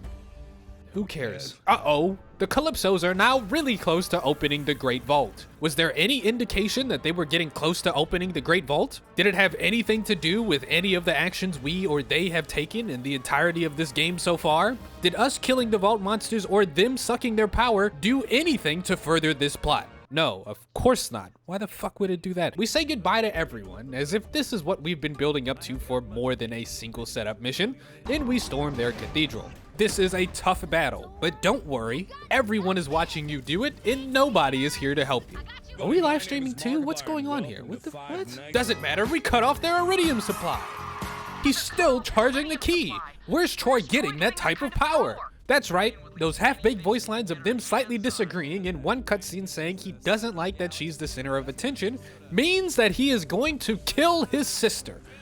Absolute cinema. After a boss fight I actually quite like, we kill Troy, we disappear from the cutscene entirely for reasons still unknown, everyone else celebrates our victory too early, the Great Vault continues to open, and Tyreen wakes up and kills them. Absolute cinema. And oh, how I wish they were actually dead. But no, everyone is still alive thanks to the quick thinking and ingenuity of Ava. My opinion on Ava has changed a bit over the years. Hate is a strong word. I used to hate her. I still do, but now I don't just hate her. I hate what she represents. Every decision, every mistake, every failure present in the game can be seen in Ava. She represents the writer's inability to create a good character. She is a bitchy, arrogant, one-dimensional piece of shit. She is introduced as a grave robber, which already isn't a good look. She likes Claptrap, which is an even worse look. She egged on the Calypsos in the vault and gave away information that she did not need to give away, and if they didn't have a reason to kill them before, they certainly did after she opened her bitchy, arrogant, one-dimensional piece of shit mouth. Despite this, she's in the right. I'm gonna stop saying we because we were in the vault dancing, Maya should have been kicking their asses, but it's Ava's fault for being there and preventing Maya from taking any action that may put her at risk. Still, even now, I'm not sure whether they wanted us to blame Ava or not, but it doesn't matter, because the funeral was so poorly handled that Ava, with her bitchy, arrogant, one-dimensional ass comments, is in the right again. Lilith should have kept a better eye on her and should have come up with a better plan. Lilith should have spoken up and defended herself. Lilith shouldn't have lost her powers to begin with. Anyone should have gone to Ava and comforted her when the only person that gave a shit about her died right in front of her. Everyone is a spineless, silent fuck that wouldn't dare to show emotion for someone they lost or show support for someone that needs the help. Ava may be bitchy and arrogant, but every other character is not that much better. The people on our side are either bland, over the top, stupid, or missing entirely. The people we're fighting against are bland, over the top, and stupid. And all of a sudden, Ava seems less like the outlier and more like the norm. I can't blame Ava for being bitchy and arrogant and one-dimensional. She's written as a bitchy, arrogant, one-dimensional teenager that hasn't experienced the hardships of life. But I can blame the writers for creating such a bitchy, arrogant, one-dimensional fuck and then making her the centerpiece of the story and then surrounding her with characters that are somehow so annoying and so poorly written that I have no choice but to side with her. Every character is dog shit. Ava is just the one you remember. But it's not just the characters. She also represents the writer's inability to create a story with any meaningful impact. Her involvement in Maya's death is never acknowledged. She never has to accept the fact that she is part of the reason Maya died, and never has the opportunity to learn from it and not make that same mistake in the future. When Troy dies, her first and only instinct is to touch him. And despite this being an incredibly risky and completely unnecessary move that could have killed her and everyone around her, she is instantly rewarded for doing this and instantly puts her newfound powers to good use. She never has to learn how to use the powers to save everyone, she never falls short, and the story moves on every time as if this was obviously the way it had to go down. Characters are supposed to make mistakes, learn, and grow over time. The way you learn is through the consequences of your actions. The reason that Ava is one-dimensional is because the writers never gave her, or anyone else in this story, that opportunity to learn or grow. Their actions never have any consequences, and no consequences mean nothing in the story has any impact. There is no cause and effect, no right or wrong decision made that forces anyone or anything to change, and the very few decisions that should are glossed over as if they don't matter. Because nothing matters in this story. Ava is bitchy, arrogant, and one-dimensional at the start of the game, and she ends bitchy, arrogant, and one-dimensional. But it's not because Ava is a bitchy, arrogant, one-dimensional person. It's because the writers couldn't be bothered to create a story that forces her or anyone else to become better. I have a lot more to say. I don't like Ava, I never have, and I probably never will. But as much as I hate to say this, she isn't the problem. It's the entire story that's written around her. She has to be a Vault Hunter one day. She has to be the next Siren. She has to be the one that saves everyone, and she has to be the one that leads the Crimson Raiders after Lilith dies. It's not because she's earned it. It's not because she's grown into the position. It's definitely not because she's a good person. It's because it had to end this way, regardless of the path we took to get here. She is the product of a terrible story with terrible characters with no direction to go. The result was always going to be a terrible product. Also, she's annoying. I'm gonna be a siren. Shut up, woman! We hear a voice telling us to go to Necrotafeo. Since we know exactly where that is, we warp over to this forgotten planet right away. Necrotafeo is home to my two favorite characters in the entire game, Typhon DeLeon and General Trant. After killing General Trant, my beloved, you get the final key and are greeted with another very productive cutscene. Here we learn that Tyreen is really strong. She is fast enough to react to bullets, she blames Typhon for keeping her on the planet, and she is willing to kill her own father for ultimate power. It's nothing new, but it does raise some interesting comparisons with another, much better villain. Come on, you knew this was coming. This won't be a complete Handsome Jack glazing section. I need an entire video to do that, and there are many who have done it already. There's one thing I want to focus on, and that is BL2's incredible ability to understand and articulate its villains' thoughts, actions, and motivations. Part of a good villain's repertoire is a notion that they believe in and stand behind at all times. Handsome Jack doesn't do what he does because he wants to, he does it because he believes he has to, although he does very much enjoy it. Laughing, right? So I scoop out his stupid little eyeballs with it, and his kids are all, wah! And I can't even... After seeing visions in the vault on Elpis, he sees only one way to rid Pandora of its bandits and Vault Hunters and everything he deems as filth. Every decision, every action, every voice line was created with his belief that the world would be better off without you in it in mind. You in every psycho on this planet is so worth eradicating that he would enslave his own daughter just to make sure it happens. He is constantly gloating, constantly laughing at you, constantly putting you down because he does not see you as a person and takes pride in knowing that you can't do anything to stop him. He's not taking this seriously, and why should he? He's outsmarted you at every turn. He's smarter, stronger, and better than you in every way. There's no way a Vault Hunter like you would ever have any chance against the savior of Pandora.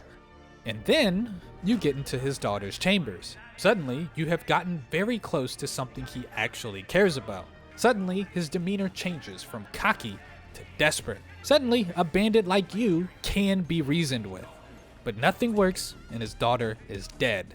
There is no more fun in it for him. You've proven why you are the scum of the earth, and he is now hell-bent on making sure you, and anyone like you, does not have the chance to cause any more damage. He wants to be the one to avenge his daughter, but not enough for him to jeopardize his mission. And even up to the very end, when the warrior dies and he's got nothing left, he doesn't drop the act. He cannot believe a bandit scum like you is what stopped him. He believed that he was the hero of this story until he died.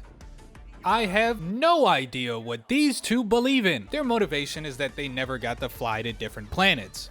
Sure. They don't act excited when seeing new planets. They aren't remarking about how fun it is to finally see the galaxy. They make occasional references to stars and planets and one really stupid line about why they don't like their dad. He never said it, but he saw Tyreen as a monster. And I was just a freak, by the way. But nothing about their plans or actions correlate to doing the thing they've been wanting to do their entire life. Their goal is that they want to become gods, but for the entire game, you don't know why. Your best guesses are they want to, it's fun, why not? And when you finally do figure out their motivations for their actions, it doesn't even line up. You weren't allowed to Vault Hunt on different planets by your Vault Hunter father, so your response is to destroy everything? If there are no planets left in the sky, how the fuck are you going to explore anything? You're not Ultron, you're not Heartless. The reason you have a cult following is because you understand the Psychos emotionally. Your support is garnered by the idea of one big family. You may use it for personal gain, but you understand and on some level believe that family is important. The reason you're here is because you think your father didn't give you the support and freedom you thought you needed. How does that ever correlate to wake up the vault monster specifically designed to kill everyone, suck it slunky style, become the monster specifically designed to kill everyone, then kill everyone? Who the fuck? Villains don't always have to have a noble goal. They can be a selfish asshole that wants to see the world burn. But they do need to make sense. Their motivations, goals, and actions need to line up because they need to be, at some level, understood. There was one line in BL2 that stood out to me even as a young kid. After you've killed his daughter and are on the way to get the location of the warrior, Handsome Jack says this to you. Yeah, I know you think I'm a monster. You think I enslaved Angel. But you didn't see what she did to her mother. I had to restrain Angel's power. You get that? I had to. There was no incentive to prove himself to you. He gains nothing from you believing him, and it's not going to stop you from killing him even if you do. So why bother? He sees you as the monster that murdered his daughter, but he knows that you have something tangible to bring him down to your level, and that cannot happen. He has to differentiate himself from you and the psychos he deems savages. You killed her because you're heartless. He enslaved her because he had no other option. This isn't a statement to prove himself to you, it's a statement to prove himself to him. This is just one moment out of all the moments that Handsome Jack has in BL2. I know there's a lot of Handsome Jack glazing, but they really did cook with this villain. They mastered their golden child on such a fundamental level, and they've been trying to capture that lightning in a bottle ever since, but they never really understood why he was so good. Troy and Tyreen are just the worst versions of that we've seen. They lack the comedic timing and cadence of Jack, and they lack the motivation behind his humor. They lack that serious side, that drive, that motivation behind their actions. And they're really fucking stupid. Did you just kill the vault monster for real? Come on! Now there's no point in any of this! Another thing, I've heard that Tyreen is the better of the two main villains. No. Troy at least had the beginning of an interesting arc, with him always being seen as the parasite and trying to become better than his sister. Tyreen got up, said the most generic voice lines ever conceived, killed the only interesting character in this game, became a slightly bigger monster, and died.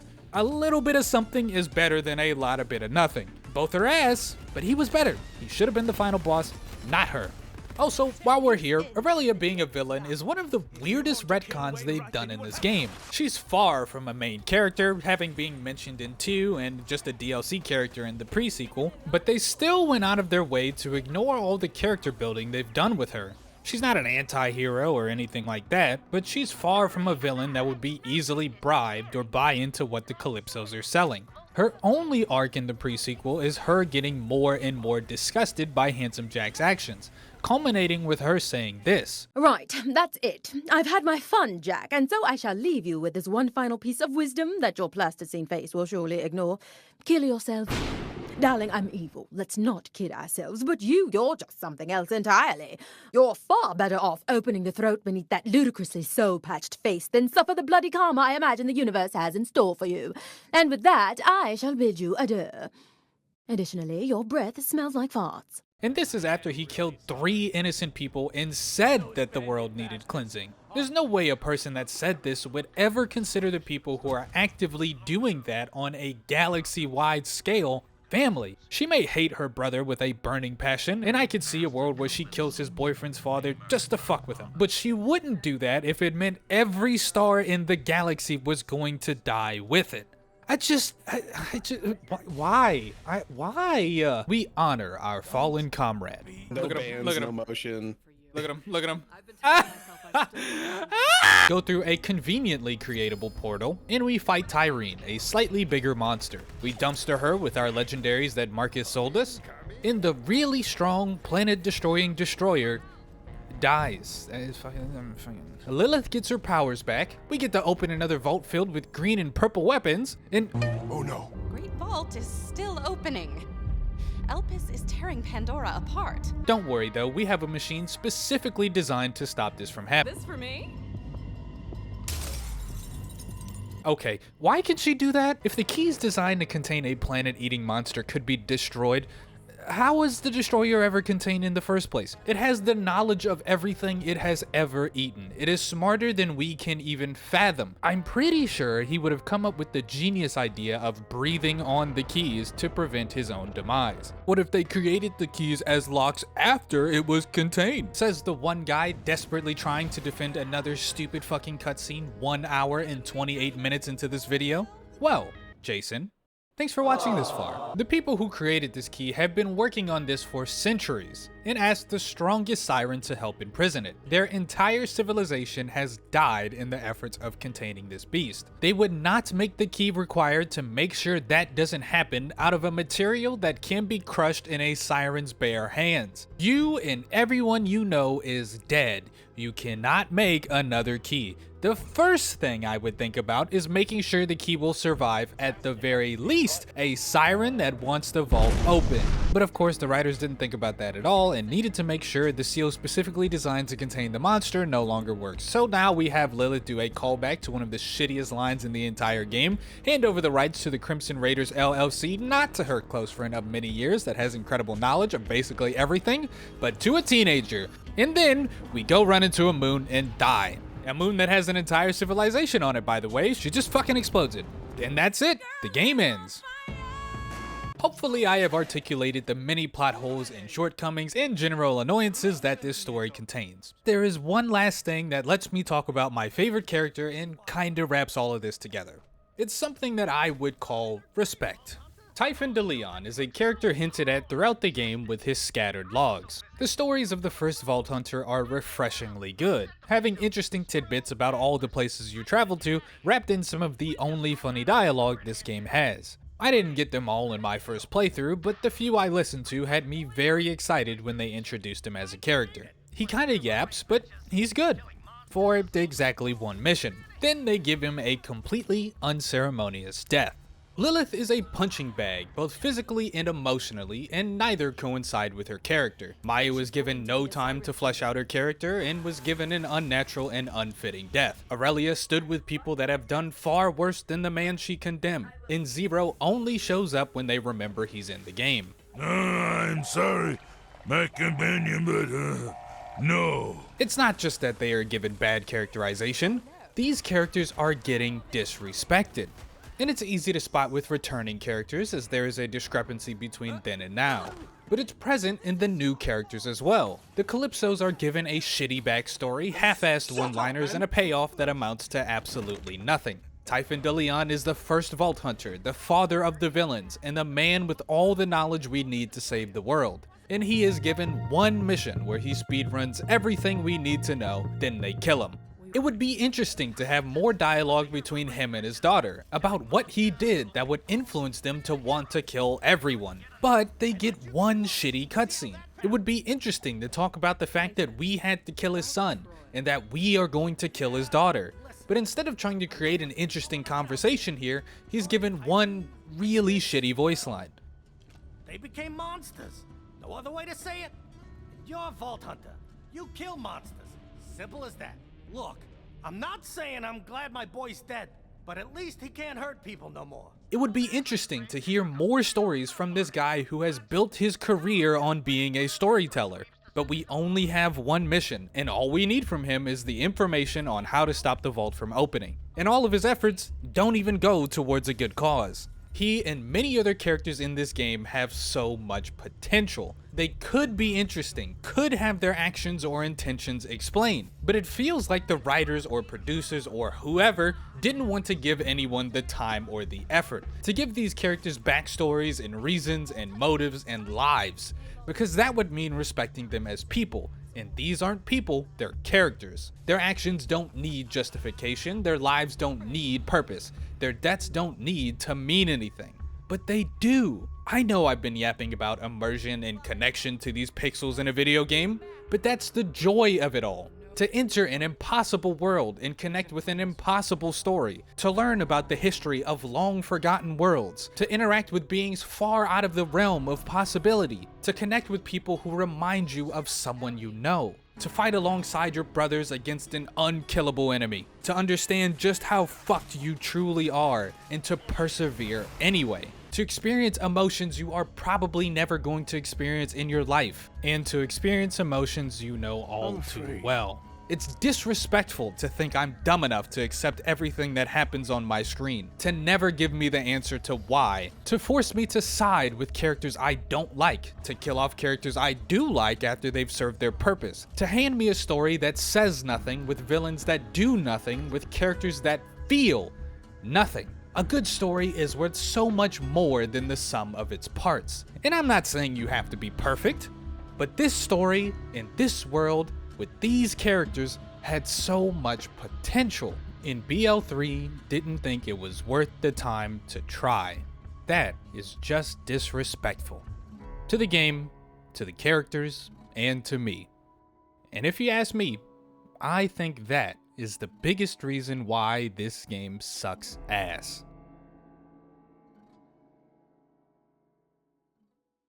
The story is over, but we're still not done. Don't click off yet, little buddy. We still got a little bit more to go through. Release me! The side quests as a whole are underwhelming, and that's a shame, because a major part of the world building, cool guns, and good jokes can and should be found in them. I'd be willing to bet the ones you remember are the ones that give the best guns and the ones that are the funniest. Basketball!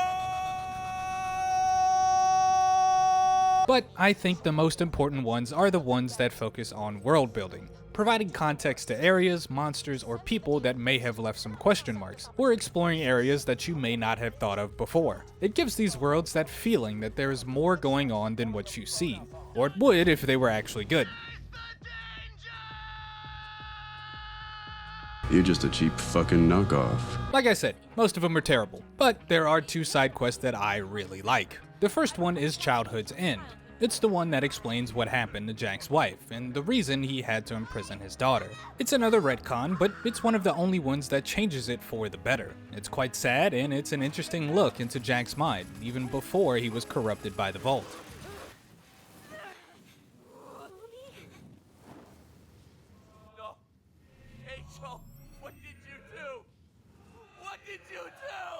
Does it justify his actions? No, not even a little bit. But I like the small change of an originally black and white situation, and giving it just a little more gray. Almost as if to give Jack a little wiggle room where he can tell himself that it wasn't so cut and dry. In the second one, my favorite by far is Life of the Party. It's a side story where you and Mordecai go off to meet an aspiring Vault Hunter named Grace. It's her birthday, and Mordecai is excited to see her again.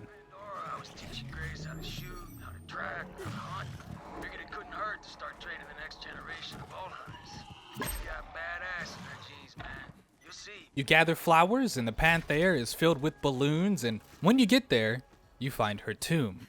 Died to Varkids while you two were off saving the world. Well, good golly, more Vault Hunters at my Gracie's party. If she were alive, she'd be filling the sky with bullets and joy. Come on over and chat for a moment. Guess Gracie's death took Mordecai by surprise, but I keep telling him this ain't a day for mourning. That's not what Grace would have wanted. You play all of her favorite games for some friendly competition, and her favorite Jacob's pistol. In true Borderlands fashion, you can destroy these records, and Hersham will honor his deal. Think you're all big and bad coming in here and beating my little girl's record? Well, damned if that ain't what my Gracie would have done. But I ain't Gracie, and I didn't want her to be a Vault Hunter. Party's over. Pistol's all yours. Hope it comes in handy out there in the mesa. Those Varkids are hungry. But if you don't, he'll still give you the pistol, and thank you for showing restraint. Oh, what a party! Well, you got class, Vault Hunter. I appreciate you keeping Gracie's records alive like that. Keeps her close to me. And I got to thinking, the best place for this pistol is in your hands. Good hunting out there. Make my Gracie proud and go kill some Varkids for me. This side mission reminds you of the brutality of Pandora. You kill all the time, but you don't ever really stop to recognize just how dangerous this place is for normal people. Hersham is one of the only characters that expresses emotions, actually caring that his daughter is dead. You kill monsters. Simple as that. And being able to make his day marks a great small story and a nice quiet moment in an extremely loud game. It would be perfect if Mordecai would shut the hell up whenever I'm playing the games. You don't have to beat me on the head with the point. I know it's all he has left. Let me eat this cake and dunk on her weak ass records. When they try to be funny, they aren't funny. But when they try to be serious, they actually do a pretty good job. These two side quests give me a lot of hope that they still have writers that know how to make a good story. But you know what doesn't? DLCs are this game's opportunity to learn from its mistakes, to see what went wrong initially and pivot to cater to what the fans really want. Like that's ever gonna happen. What a load. A lot of the issues with the DLCs are the same ones we discussed in the story, so there really isn't a point to go into detail. So, to make this section a little more interesting, we're gonna place all the DLCs on a tier list. I am so original. The first DLC to be released was Moxie's Heist of the Grand Jackpot. We gotta drop the load! The DLC is called a heist, but it only has one real heist mission, and that mission is by far the shortest. The plot is extremely boring and will disappear from your memory the second you close the game. The main thing looming over your head, your debt, doesn't really come into play, and I think it should have had a much larger involvement in the story considering everyone else was trapped here because of it. Despite being completely forgettable, this one wasn't the worst. The plot, characters, and world building were better than they were in the main story, in the sense that they were functional. Sure. The surrounding characters work, the villain isn't an idiot, and the main character, Timothy, is actually likable. On top of that, some jokes actually do land. It's still well below average, but it certainly was a step in the right direction. It saves itself from being considered worse because the mayor of Trashlantis is the GOAT, you get to kill a lot of claptraps, Torg is here, and I'm weak to the French accent. Hello, Voltunter. Hello. Hello. Come, Voltunter. We will burn a path together. Yes. Yes. Yay! The highest in C tier. He said anyone who went down there would share an intimate weekend in the honeymoon suites with him and a grapefruit juicer. I don't even know what that means. Next up is Guns, Love, and Tentacles. Maybe it's because I have a grudge with the guns in this game. Maybe it's because I'm not into tentacles like that. Maybe it's because I've never experienced true love. But whatever it is, this DLC just wasn't my cup Certified of hood ale. classic. I personally think this DLC is dragged down tremendously by Hammerlock and Gage. Hammerlock is just fucking boring. Anything led by this guy is gonna suck. He juxtaposes his environments too much and it drags down everything because of it. The concept of hunting down beasts is extremely interesting. But when this fucking nerd is talking to me about it, I lose all sense of wonder and excitement. And I found myself getting so bored of him talking, I would autopilot through the mission and suddenly wonder why I'm fighting a Wendigo. It's the same exact thing that happens when playing the big game hunt, but luckily there are other characters this time to break it up. Unfortunately, the other main character you interact with is Gage. The problem with Gage isn't Gage directly. She may be a cheap knockoff of Tiny Tina, but her personality is close enough that the small but constant misreads and the nuances between the two can be excused. It's the fact that for the entire DLC, I am just wondering where she's been for 7 years. See, the thing about establishing a previous player character as a character is that I'm naturally going to credit everything I did while playing as that character to that character. I killed the Vault Monster and saved Pandora, so that means Gage has killed the Vault Monster and saved Pandora. And now there's an expectation that someone like Gage doesn't regress, especially because she was portrayed as one of the smartest characters in 2, having built Deathtrap and saved Pandora, all while still being a teenager. So when she is not mentioned in the main story at all, then hot dropped in a DLC as a wedding planner, I am naturally going to become confused and upset. Save the planet to planning weddings. There's no mention of what she's been doing for 7 years, so it's implied that she was a wedding planner for all of those years. They've definitely retconned or just forgot about the fact that she and Axton were tasked with bringing Aurelia back for the war that was mentioned in the pre-sequel. It's probably the latter. Nobody remembered the pre-sequel. The point is, that's a bit of a downgrade. I am not blind to the problems that will inevitably arise when creating a sequel that needs to introduce 4 new player characters, establish 6 older player characters, and re-establish 3 older player characters, but they didn't solve the problem at all. Not addressing her in the main game and then lazily adding her in a DLC and not explaining where she's been is still going to be alarming and annoying. Their mishandling of one of the most interesting and beloved characters is rivaled only by their mishandling of one of the most interesting and beloved characters. The relationship stuff is the only slightly good part, but the connections they were trying to make between the villain pair and the hero pair and the Gage pair are shoddy at best. Wainwright and Hammerlock both thinking they weren't right for each other was interesting, but like everything else, it's solved without doing any of the proper legwork. Both say they're scared, then after absolutely nothing, both are now absolutely sure everything will work out. The villain is doing all of this for her husband, who was swallowed into the heart of this vault monster.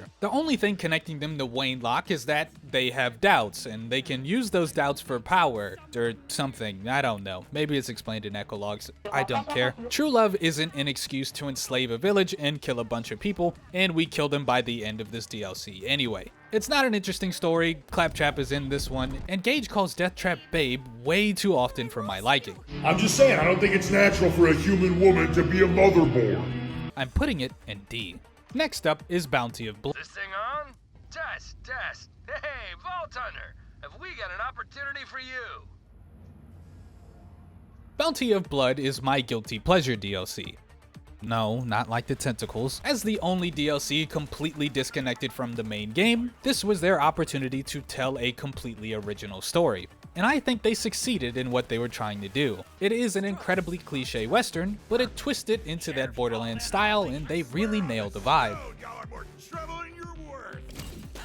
The plot is not original in the slightest. The sheriff dies and the originally hated deputy takes on the role and saves the town and everyone loves her now. It's the classic destined for greatness trope, but it takes its time and it's done properly, showing they've learned from trying to rush the same thing with Ava. The villain isn't that interesting, but she is more imposing and far more engaging to listen to than the twins.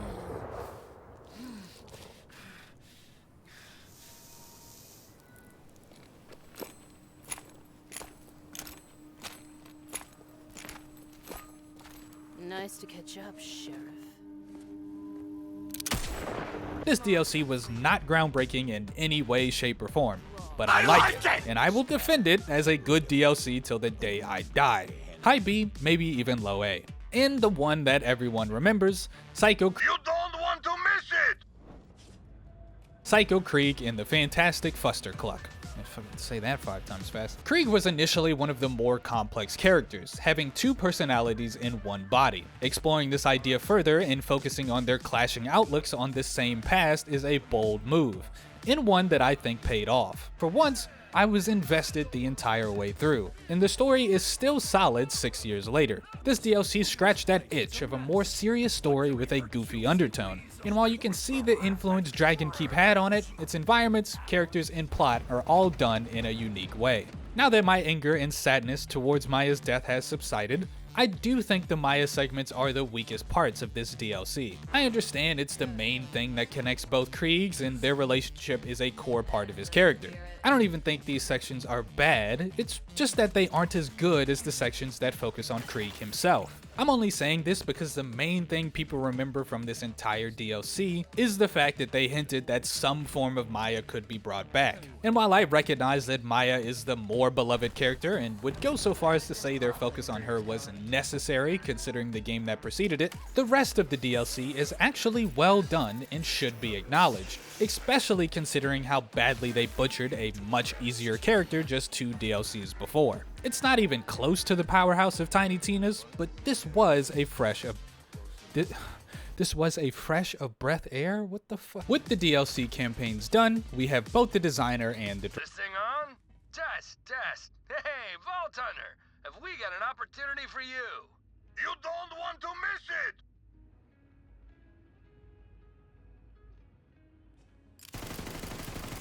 Despite all of the active destruction done to every returning character that isn't named Krieg, Axton and Salvador might be the two that piss me off the most. At least Gage is tied to a story. The character with the most obvious justification to be added into the main story and the most well-known, remembered, and revered character to have ever graced the series are both relegated to saying occasional one-liners in a broken extraction shooter ripoff. I will talk about Arms Race shortly, but nothing has or ever will compare to seeing this guy pop up on my screen to say the most meaningless, half-hearted joke ever conceived. This is a very real concern leading into BL4, since they are going to have to deal with even more characters that need to be added in or addressed in the main story. If this is how they treat some of the most impactful characters after Time to Reflect, how are they going to handle a much heavier load? While the designer's cut is diabolical, the director's cut is disappointing. Adding behind-the-scenes content that shows someone on the team had a much better grasp of the characters hurts when compared to what we actually got. But the main focus here are the missions we get with Ava. The mysterious Lier missions are our connection to Borderlands 4. Basically, Lilith crashing in the Elpis ruined the Seer's plans, the Seer all but confirms Lilith is still alive, and Ava says that finding her is what we're going to do next. This was already said with all the build up to 4, but I must give props for continuing a storyline from a previous game. We didn't always have that luxury. These missions are still a major flop. The first 3 missions are completely useless and could have been used for a much deeper look into Ava herself. This was a perfect opportunity to course correct her character leading into 4. Explain more of her backstory, how close she and Maya really were, how she's feeling after everything that has happened, how she's handling the sudden weight of an entire colony of people being thrust upon her. Something. Anything related to characterization for a main character we really don't know anything about. Remember, this game came out in 2019, and this DLC came out in 2021. 2 years to hear actual criticism and create something better. This was their last real chance in this game to prove they've learned their lesson, and they wasted it on 3 episodes of a podcast. All of the seasonal events aren't even worth turning on, which means all we have left are the 2 takedown raids, which will fit nicely inside our conversation about the end.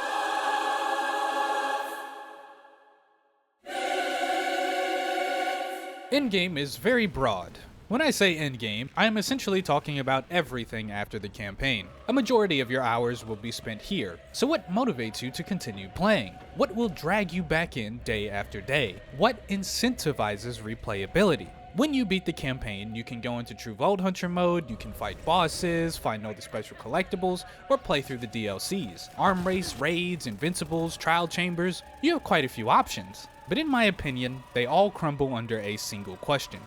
Why?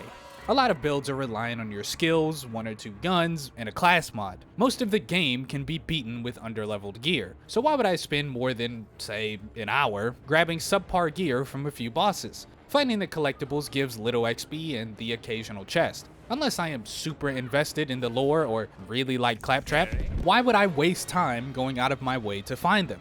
Playing through the DLCs offers its own unique enjoyment, and are easily the most enjoyable in-game content you can partake in. But a lot of these characters and stories just aren't engaging enough to justify going back for side quest or to play the story again. So after I spend my 10 minutes farming the 1 gun I want, why would I ever go back? Arms Race is an extraction shooter that disables my guns, my gear, my skills, basically everything I've worked for. Also that I can fight random level 1 goons and extract a random useless legendary. Why an extraction shooter? Why disable everything that makes Borderlands interesting? Why add a storm? Why would you add gun shops and make it impossible to get enough money to buy anything? Why make the boss a boring goon on a dog? Why make this in the first place? Raids, invincibles, and trial chambers are all fun ways to test your build. Here you go if you really wanted this. All of them are significantly better than Digistruct Peak, but there is no special reward for doing them. No Seraph weapons, no pearlescence, no special levels, just a couple of legendaries that quickly fade into the sea of legendaries this game has. When I get to the end and beat it for the sake of proving I can, why would I play it again? In MMOs, there is a constant need to grind, as there are constant additions in the form of characters, bosses, and raids. There is always something stronger you need to prepare for, but Borderlands does not constantly update. There is a tangible end. At some point, you have reached the max level and you have everything you need to take on everything you want. And it's here that the game needs to incentivize you to want to do it all over again. BL2 had a system, and while that system is outdated, it worked for its time. The first playthrough pushed you towards exploration. With the max level being 30, the first playthrough has the biggest discrepancy of levels, and thus the biggest opportunity to force you away from the main missions. It gives you as much time as it possibly can to take on side quests, find new areas, and really learn about the world of Pandora. So when you get to your second playthrough, you know where everything is, because you're going to need to.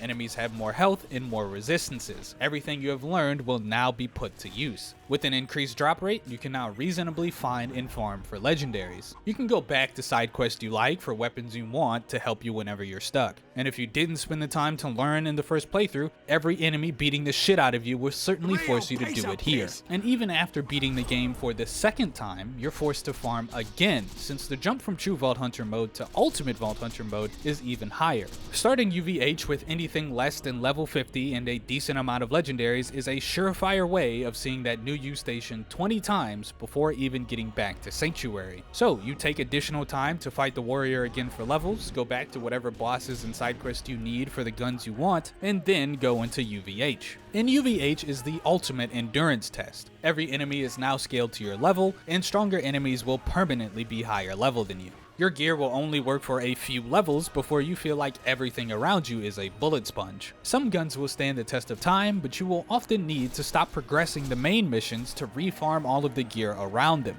If you've gotten them from DLCs or certain quest lines, you may need to progress all the way through them to get the gun you want at your current level. The benefit of scaling enemies is that optimized builds can get quite far without having to stop and farm, so spending time min-maxing your build can be worth it to avoid this unnecessary grind. But you will inevitably get to the end and beat the campaign for the third time. Once you get here, there really isn't much to do. You can go through the DLCs if you haven't done that already, fight some of the headhunter bosses, try your hand at the raid bosses, or go for your OP levels. Digistruct Peak is insanely long and hard to clear, so you'll likely need to do everything else before attempting it, fighting the headhunter bosses and going through the DLCs for levels and gear, and taking on the raid bosses for their exclusive Seraph weapons that are insanely powerful in certain builds. You have to do each OP level individually, and they are balanced around a team of 4 players. So doing it solo means you need to perfect your build, and you're probably going to have to farm for your entire set of gear after every single level. But after clearing the raid 10 times, that's it. You can refarm for the perfect set of OP10 gear, and your BL2 run is complete. Although it may seem like I am a Borderlands purist, I am not here to preach the holy gospel of BL2. OP levels are tedious to obtain and fundamentally break the difficulty scaling for everything else. Bosses feel like they take 0 damage without the perfect build, and raid bosses have so much health and damage reduction at OP10 that they literally cannot be killed without specific interactions, cheese, or just plain cheating. The post-campaign content in BL2 is significantly worse than in BL3. But it all goes back to that question of why.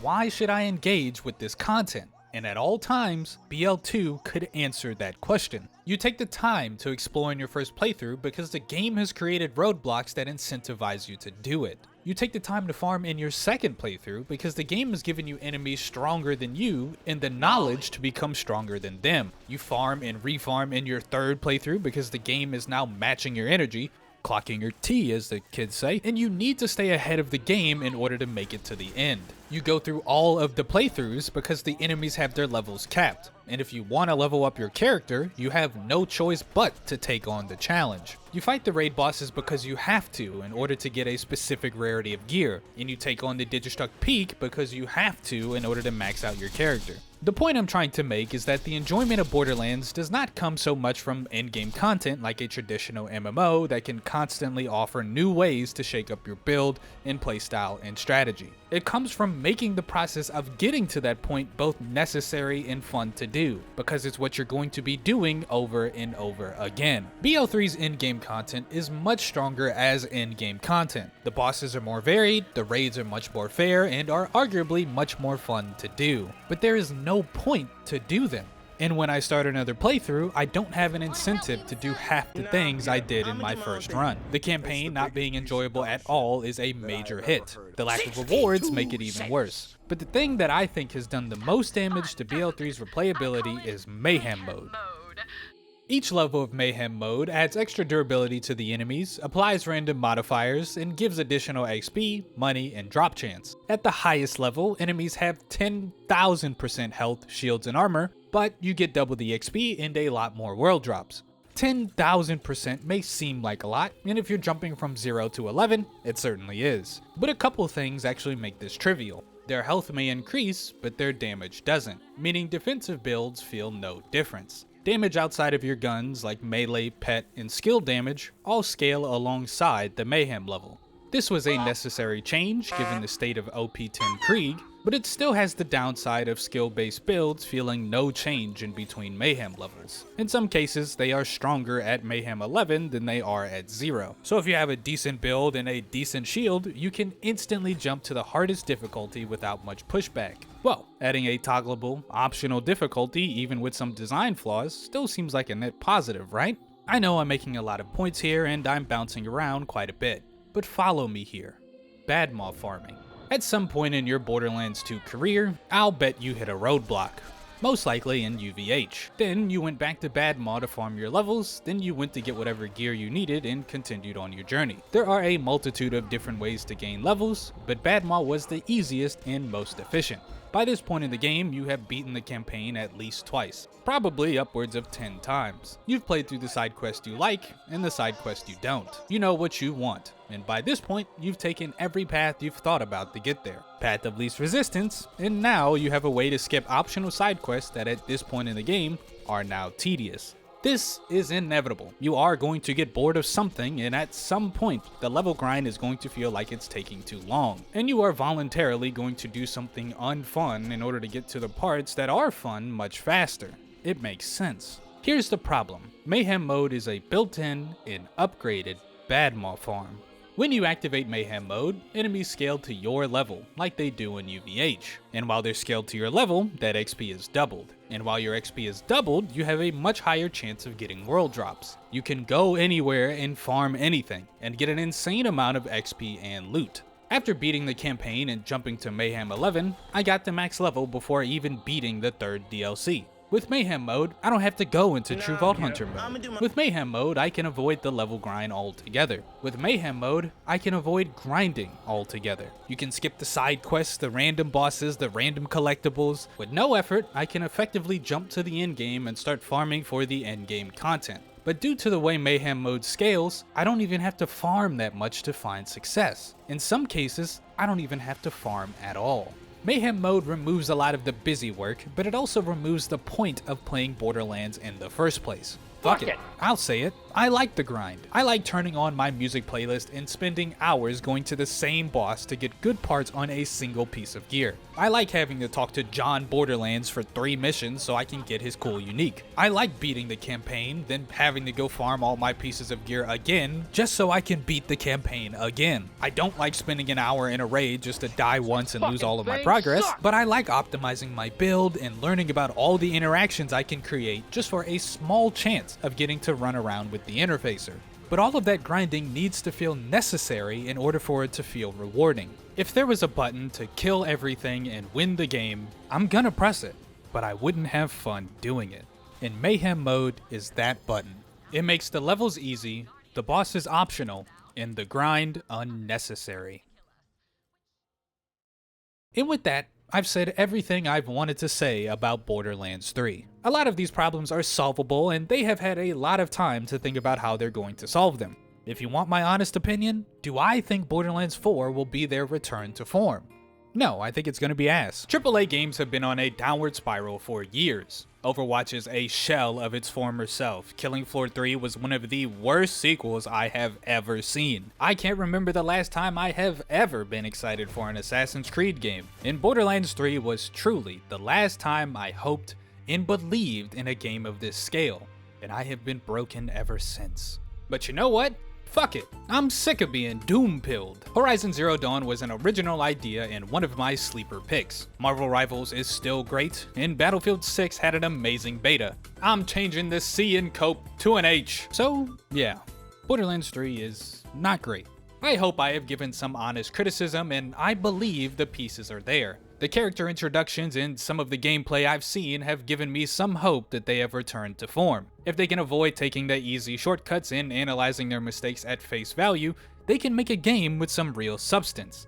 A game that will be remembered for years to come. A game that can change the narrative from a good game to a good series.